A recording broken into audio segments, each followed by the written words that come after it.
The room felt heavy when Chris Grier and Mike McDaniel sat down after the draft. You could sense it. No fancy speeches, no banners flying. Just two men who had lived through every brutal second of the NFL draft's chaotic heartbeat. Every move, every hesitation, still lingering in the air between their words. First things first, the quarterback situation. Always the quarterback. It's almost like Miami can't breathe without somebody somewhere wondering about the next big arm. Saturday was no different. As the rounds dragged on and Shedeur Sanders kept slipping, the eyes in the Dolphins' war room got heavier. Do we make a move? Is this the moment? Is fate literally handing us a future? Grier admitted it. They talked. They talked a lot.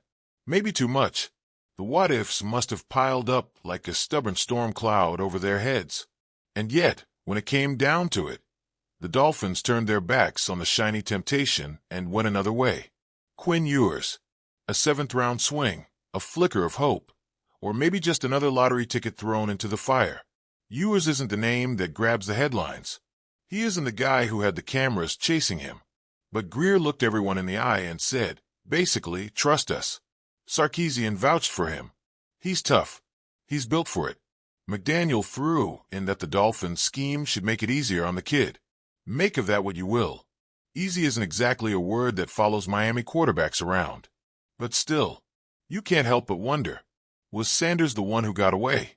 Or was he just another name, another flicker, another empty promise? Then came the Jalen Ramsey cloud. Not even a cloud. A full-blown storm hanging over everything. No trade this weekend. No splashy headlines announcing his departure. But the truth? Talks happened. They weren't whispers in dark rooms. They were real, tangible conversations. Teams poking around, seeing if Miami was ready to move. And here's the thing Grier made crystal muddy. They might not wait until June 1st. Cap hit or no cap hit. If the right offer floats by, they're ready to snatch it.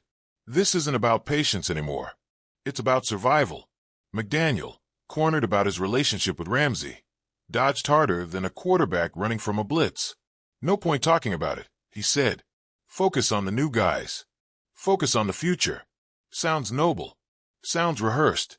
But it also sounds like a man trying to steer attention away from a crack that won't fix itself. Meanwhile, somewhere behind the headlines, the Dolphins quietly played chess with their offensive line. Jonah Savaiania, second-round pick, strong, rough-edged, breathing fire. Where does he fit?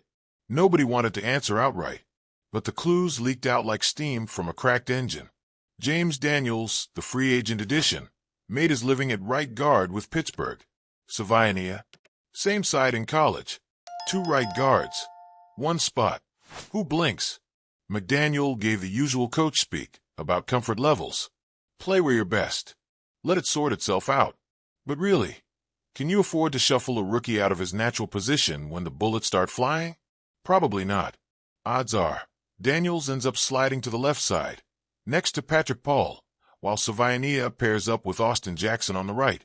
It's a patchwork plan, stitched together with a lot of hope and not much room for error. Center Aaron Brewer is the axis now, caught between two worlds, the old and the new, the proven and the hopeful. If it clicks, it'll look like genius. If it falls apart, the wreckage will be ugly and public. And then, quietly but heavily, Grier laid out the bigger picture.